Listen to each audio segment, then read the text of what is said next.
웨르크챈크의 책을 우리가 계속 읽어 나가는 중입니다. 기도를 어떻게 드릴까요? 요청입니다. 2번이에요.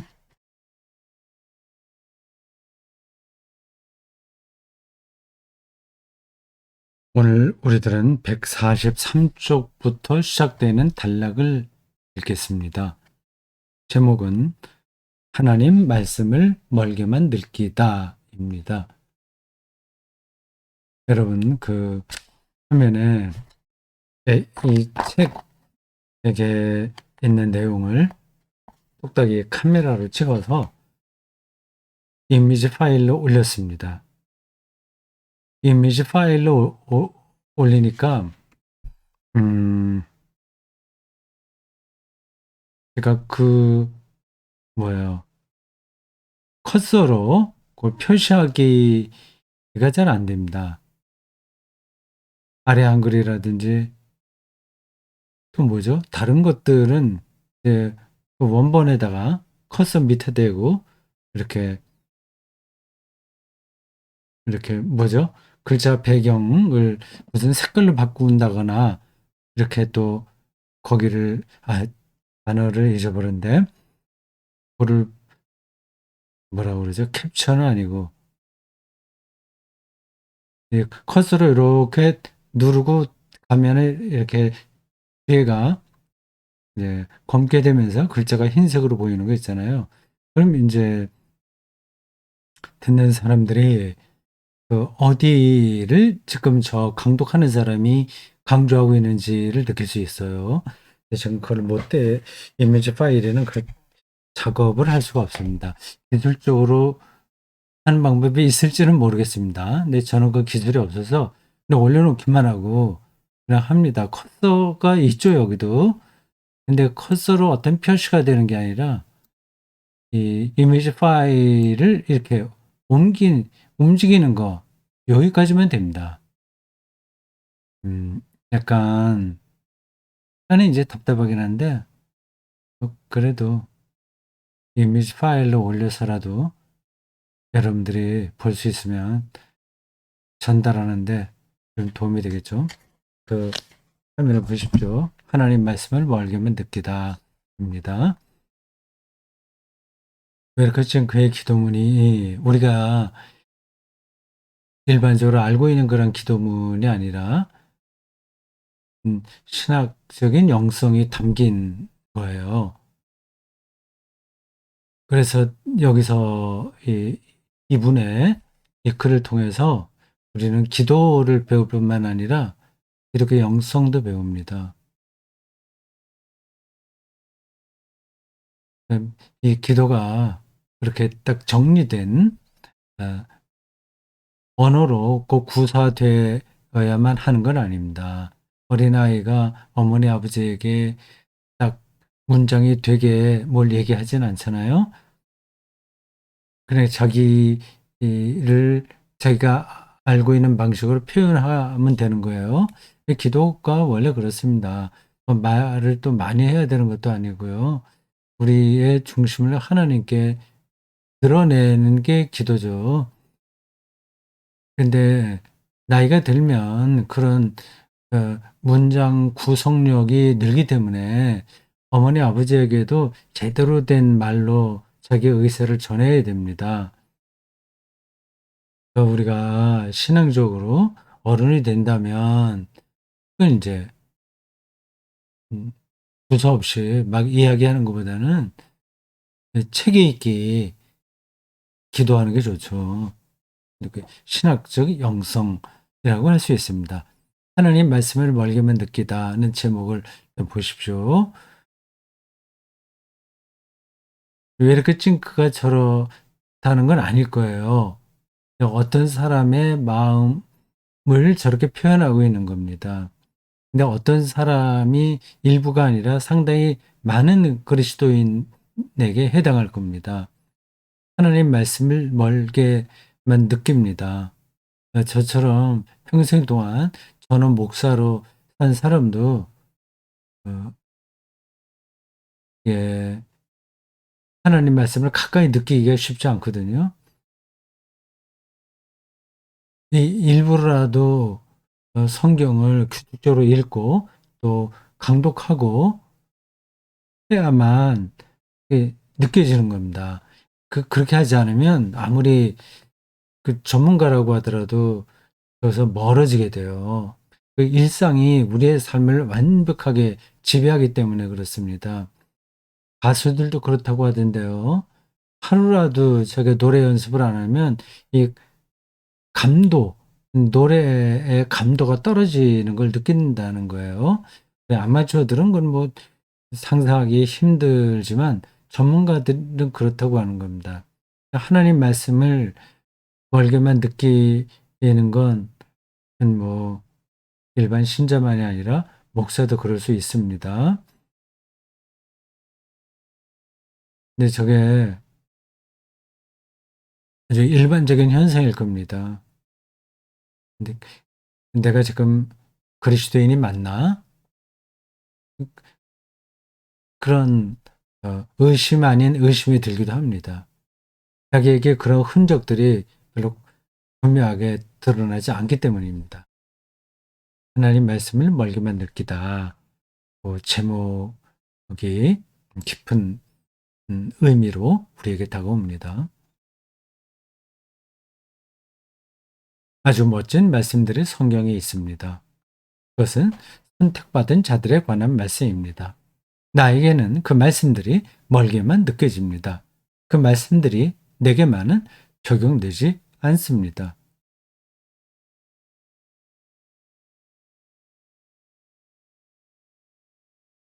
아브라함, 모세의 많은 선지자들, 사무엘, 사사들, 구약에 보면 그런 이들, 예수님도 사실은 선택받은 자죠. 내 아들이라고 하나님께서 말씀하신 것으로 복음서에 나오잖아요.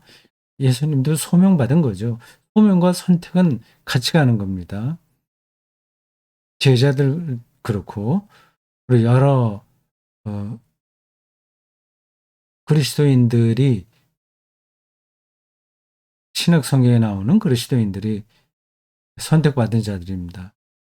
근데 그런 걸 우리가 많이 성경에서 듣긴 했는데 근데 자기에게 딱 떨어지는 말씀처럼 느끼지는 못하죠. 신앙생활을 오래 하더라도 마찬가지입니다. 나는 무가치한 사람입니다. 거부당한 사람입니다. 하나님께서 저런 사람에게서 무엇을 시작하실 수 있을까?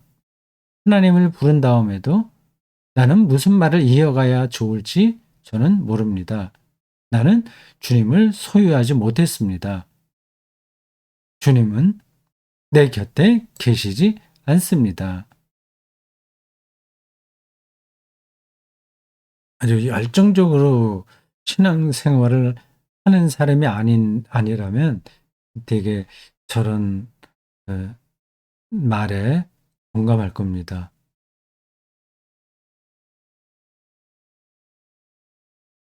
뭐 주님이 눈에 보이는 것도 아니고 뭐 거의 죽을 병에 걸렸다가 기도해서 치료된 것도 아니고 특별한 그 증거들이 우리들에게 없거든요. 하나님과의 관계에서 말입니다. 그래서 그쪽으로 영적인 감수성을 예민하게 이렇게 작동하지 않으면 주님은 내 곁에 계시지 않는다는 느낌이 들 수밖에 없습니다. 사람들은 내게 말합니다. 너는 그리스도에게 속해야 한다. 이 말 역시 내게는 멀게만 느껴집니다. 나는 나 자신에게 이렇게 말합니다. 뭐라고 말할까요? 144쪽으로 넘어가겠습니다.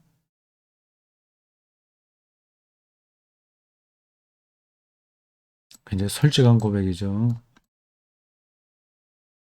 왜 이렇게 자신의 이야기는 아닙니다. 어쩌면 더 젊었을 때 자신의 이야기일지도 모르죠. 나는 나 자신에게 이렇게 말합니다. 희망이 없다. 너는 죄인이다. 너는 나쁘다. 내게는 사랑이 없다.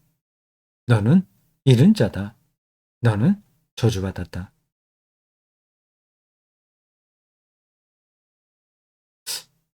저렇게까지 이야기하는 사람, 자기 자신에게, 그러면 그래 많지는 않을 텐데요. 거의 자학에 가깝지 않습니까?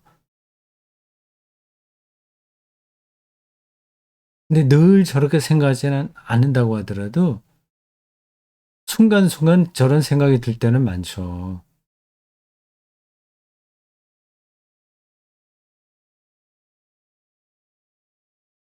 그거 뭐 맞습니다. 어떤 한두 사람만 그런 게 아니라 많은 그리스도인들이 그렇습니다. 사람들은 내게 말합니다. 너는 하나님을 위해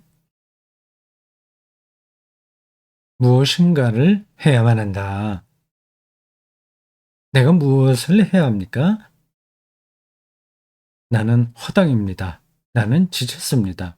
내게는 위로할 힘이 남아있지 않습니다. 내가 다른 이를 어떻게 위로할 수 있겠습니까? 날마다 저는 하나님께서 주신 사명을 배반합니다. 제가 어떻게 그것을 채워나갈 수 있을까요?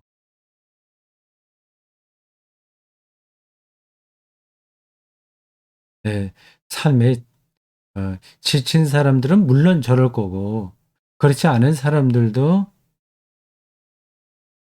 소명에 대한 인식이 투철하지 않으면 저렇게 생각합니다.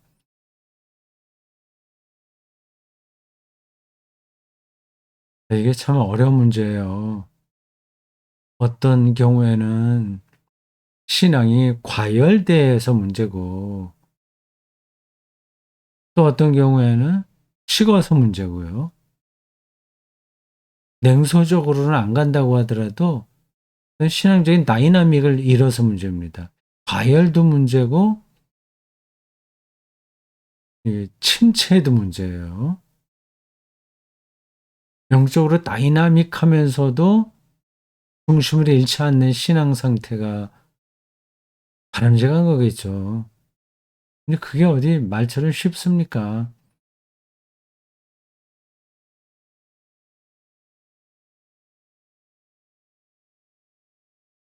내게는 위로할 힘이 남아있지 않습니다.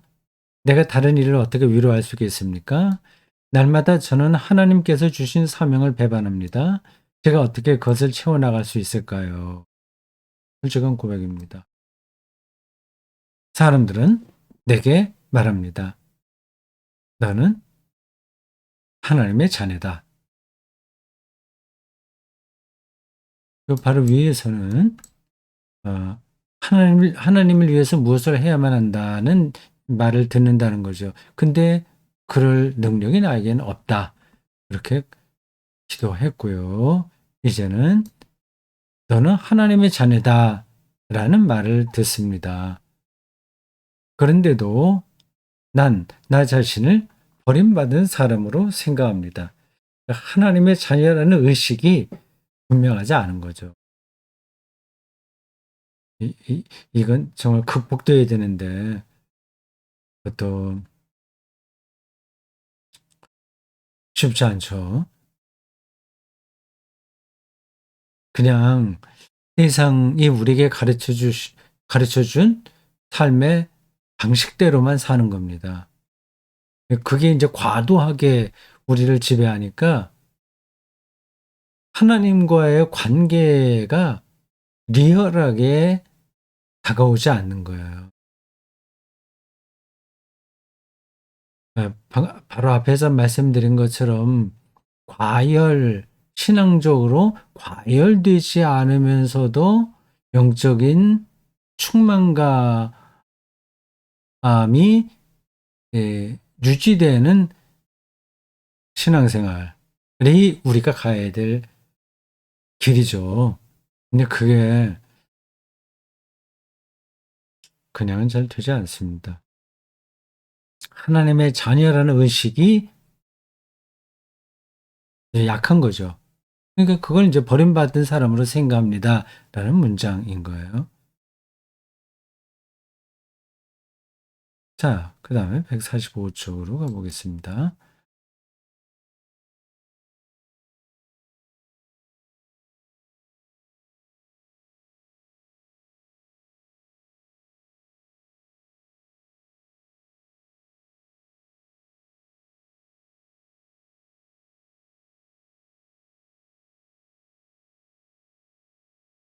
네, 맞췄죠. 이게 몇 쪽까지 있나? 잠깐 볼까요? 여기 145쪽으로 넘어왔습니다. 146쪽까지 있군요. 그런데도 난 나 자신을 버림받은 사람으로 생각합니다. 내게는 나 자신밖에는 대화를 나눌 사람이 없습니다. 내가 개인적으로 회의하는 사항만 가지고 의심한다는 거예요. 회의하는 사항이라기보다도 회의하는 문제만 가지고 나 자신과 대화를 나눕니다. 그거는 자기 머리를 굴리는 거죠. 자기 자신과 대화한다기보다 자기 자아 속에 매몰되는 겁니다. 열리지 않는 거죠. 나는 1000번, 10,000번 묻습니다. 왜? 왜 나에게 이런 일이 일어났냐? 뭐 그런 거죠. 왜 이러냐, 저러냐. 그래서 그런 거죠. 이거는 바람직한 질문이 아니라 자기 자신 속에 매몰되는 심리 현상인 거죠. 이에 대한 대답을 전혀 기대하지도 않습니다. 다른 사람에게는 적합한 그 대답들이 내게는 전혀 알맞지 않게 느끼며 살아갑니다.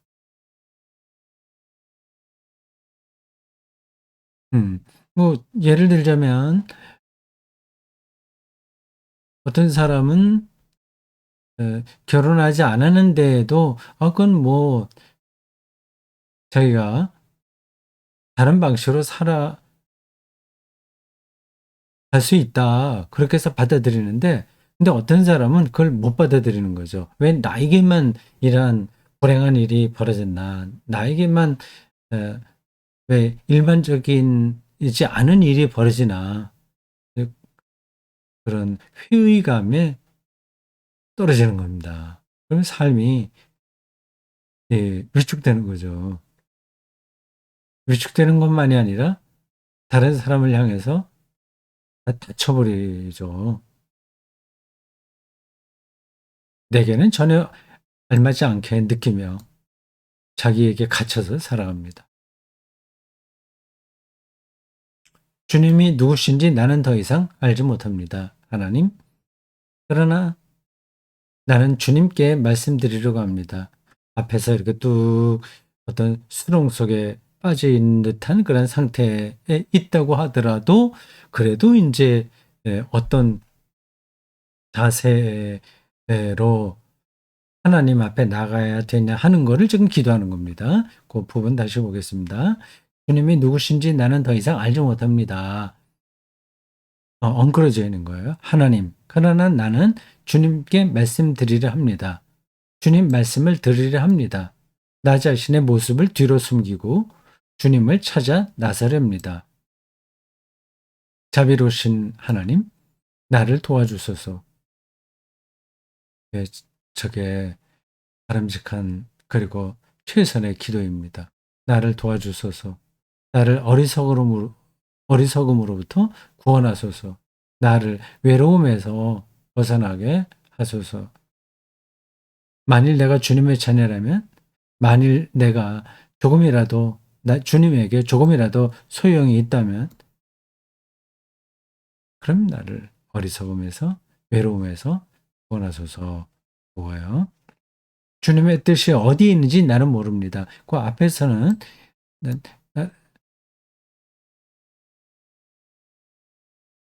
이렇게 얘기하죠. 주님이 누구신지 나는 더 이상 알지 못합니다. 그랬죠.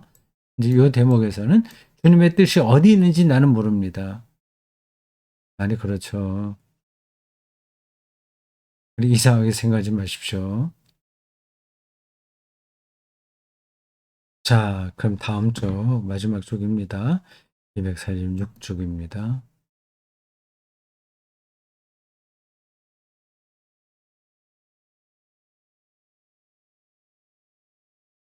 주님께서 나를 어디로 인도하실지도 모릅니다.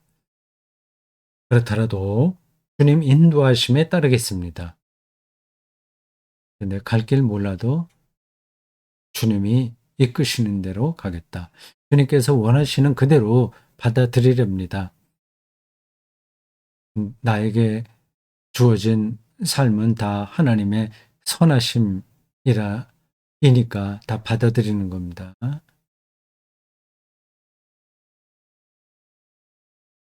어떤 경우에도 주님을 잃지 않겠습니다. 이게 중요합니다. 내가 주님의 뜻을 있는 그대로 받아들일 때, 내가 아파서 병원에 입원하거나 큰 수술을 받거나 사업이 망하거나 목사로 하자면 목회가 막 어, 원만하게 진행이 되지 않거나 뭐 목회 실패 그런 얘기하죠. 그렇게 되더라도 내가 주님의 뜻을 있는 그대로 받아들일 때 나는 비록 지옥 한가운데 있더라도 주님 손 안에 있을 겁니다. 아, 이건 그 빨간 밑줄을 그어놨죠. 이 문장은 외워두시는 게 좋습니다. 내가 주님의 뜻을 있는 그대로 받아들일 때 나는 비록 지옥 한가운데 있더라도 주님 손 안에 있을 것입니다.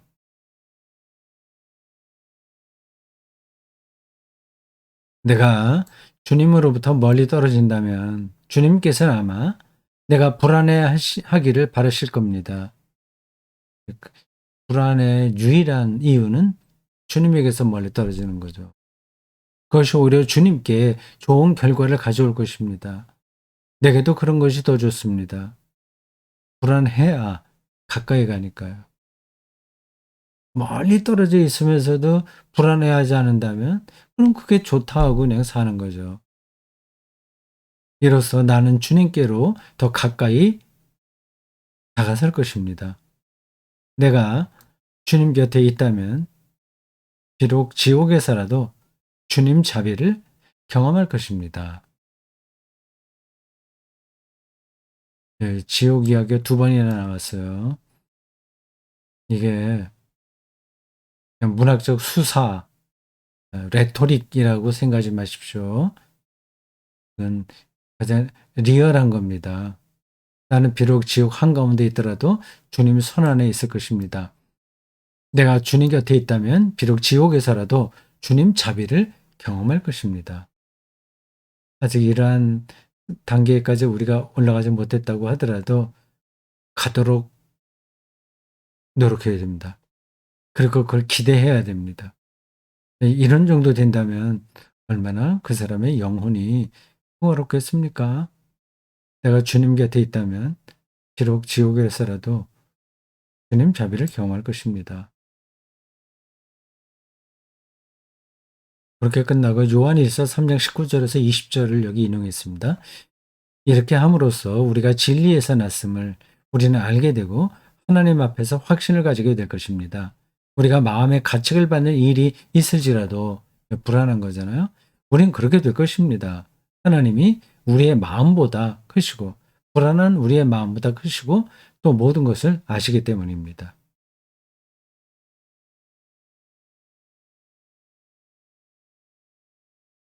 자, 몇 가지 오늘 읽겠습니다. 고맙습니다.